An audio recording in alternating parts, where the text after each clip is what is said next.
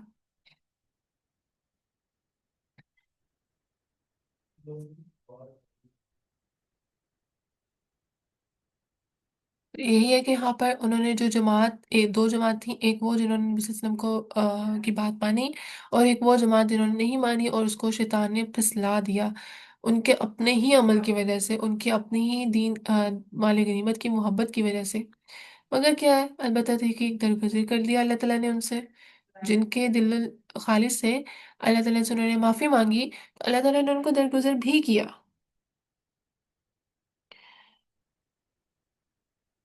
انسان ہے نا، اس لیے ان سے غلطی ہوئی، لیکن غلطی کرنے کے بعد کفارہ کرنا پہلے سے زیادہ انسان کو بڑا بنا دیتا ہے، کیونکہ اس کو اس چیز سے وہ گلٹ میں، ریگریٹ میں ہوتا ہے، اس کے اندر احساس سے جرم رہتا ہے کہ مجھ سے بہت بڑی غلطی ہوئی ہے، اور پھر وہ اس جرم کو دوبارہ نہ کرنے کی کوشش کرتا ہے۔ تو وہ پہلے والے فیز میں تو نہ رہا نا، جو انسان جو ہے وہ گناہوں سے بچتا ہی رہ گیا، تو گناہوں سے بچے رہنا بھی ایک بہت اچھی بات ہے اور اس کا درجہ بھی وہ ہے، لیکن انسان ہے، اس سے غلطی ہو جاتی ہے، وہ غلطی کر بیٹھتا ہے، ایسا کوئی انسان نہیں ہے جسے غلطی نہ ہو۔ تو انسان کی بہتری اور اس کی اس کو بڑا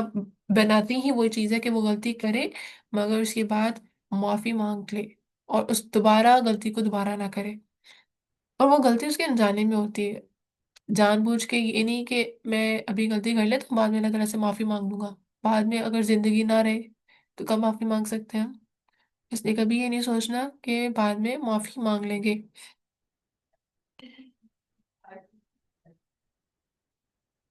اچھا، غزوہ احد میں نا عورتوں کا کردار بھی بہت قابل ذکر تھا۔ عورت کو اپنی حدود میں رہتے ہوئے مشکل حالات میں اپنی قابلیت استعمال کرنی چاہیے۔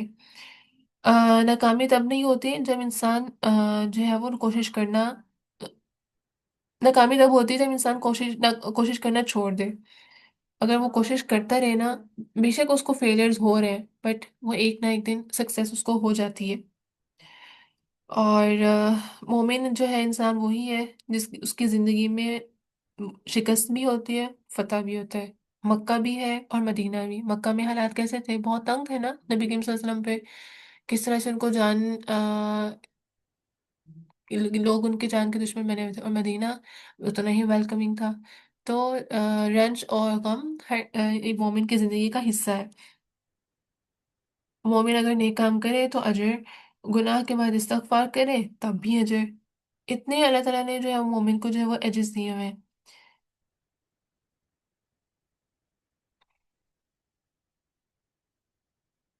اور اچھا، جیسے غزوہ احد میں خالد بن ولید تو ان کے ساتھ تھے نا، پہلے کفار کے ساتھ تھے، بعد میں مسلمانوں کے ساتھ ہوئے نا۔ آ، تو انہوں نے جس طرح سے وہ بہت اچھے سپہ، مطلب وہ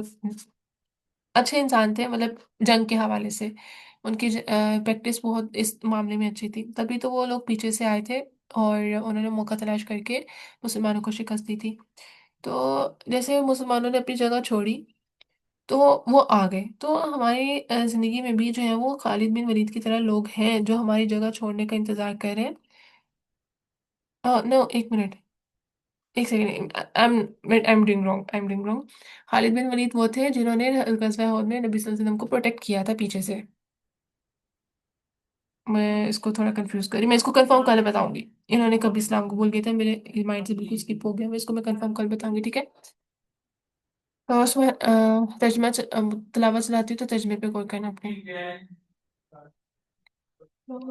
کہاں سے تھا؟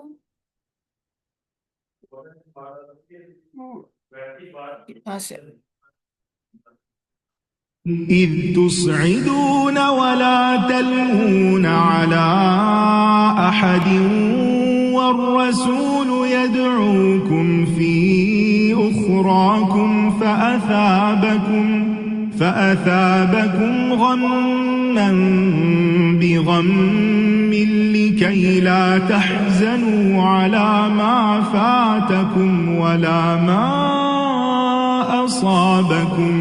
والله خبير بما تعملون ثم أنزل عليكم من بعد الغم أمنة نعاسا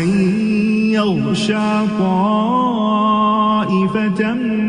منكم وطائفة قد أهمتهم أنفسهم يظنون بالله غير الحق ظن الجاهلية يقولون هل لنا من الأمر من شيء قل إن الأمر كله لله يخفون في أنفسهم ما لا يبدون لك يقولون لو كان لنا من الأمر شيء ما قتلنا هاهنا قل لو كنتم في بيوتكم لبرز الذين كتب عليهم القتل إلى مضاجعهم وليبتلي الله ما في صدوركم وليمحص ما في قلوبكم والله عليم بذات الصدور إن الذين تولوا منكم يوم التقى الجمعان إنما استزلهم الشيطان ببعض ما كسبوا ولقد عفى الله عنهم إن الله غفور حليم۔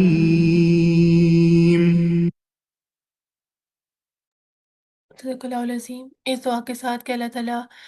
ہم پہ جب بھی کوئی آزمائش آئے تو ہمیں اس پہ ثابت قدم رکھے، اور ہمیں شیطان کی پھسلنے پہ اور شیطان کو ہم پر اغوا کرنے پر قادر نہ کرنا، ہمیں اللہ تعالیٰ اپنے ہی امان میں رکھے، اور ہم سے ہمیشہ وہی کام کروائے جس میں اللہ تعالیٰ کی رضا ہے، اور ہم کبھی اللہ تعالیٰ کی آزمائش میں مایوس نہ ہو، اور اللہ تعالیٰ کے دین سے ہم لوگ کب جڑ گئے ہیں تو اللہ تعالیٰ ہمیں اس دین سے کے ساتھ جڑے رکھے، اور کب اس قرآن کا مکمل ہو جائے، اس پارہ مکمل ہو جائے، قرآن مکمل ہو جائے، یہ رمضان مکمل ہو جائے، اس سے ہمارا قرآن کا رشتہ ختم نہیں ہو جانا چاہیے، ہمیں مرتے دم تک اللہ تعالیٰ اس دین کے ساتھ جوڑے رکھے۔ سبحانك اللهم وبحمدك أشهد أن لا إله إلا أنت أستغفرك وأتوب إليك، سبحان ربك رب العزة عما يصفون وسلام على المرسلين والحمد لله رب العالمین۔ اچھا، اپنے نا دعاؤں میں یہ بھی دعا شامل کر لیں کہ اللہ تعالیٰ جو بھی آزمائش لاتے ہیں آپ پر، اللہ تعالیٰ ہمیں اس پہ ثابت قدم رکھے، اور اس میں جو سیکھی ہوئی چیز ہے اللہ تعالیٰ ہمیں خیر کے ساتھ وہ جو چیز ہے ہمیں امپلیمنٹ کروائے، اور اس سے ہم فائدہ بھی لے سکیں۔ اور یہ دعا جو سورہ بقرہ کی آخری آیت ہے، اس دعا میں آتا ہے کہ اللہ تعالیٰ ہمیں وہ بوجھ نہ ڈالنا جو ہم نہیں اٹھا سکتے، تو اس دعا کو بھی اپنی ان آزمائش میں لازمی رکھیں، اور مایوس کبھی نہیں ہونا، اللہ تعالیٰ کا ذکر کرتے رہنا ہے، اللہ تعالیٰ کریٹر ہے، اللہ تعالیٰ نے ہی اس میں سے نکالنا ہے اب آزمائش میں سے۔ السلام علیکم ورحمۃ اللہ وبرکاتہ۔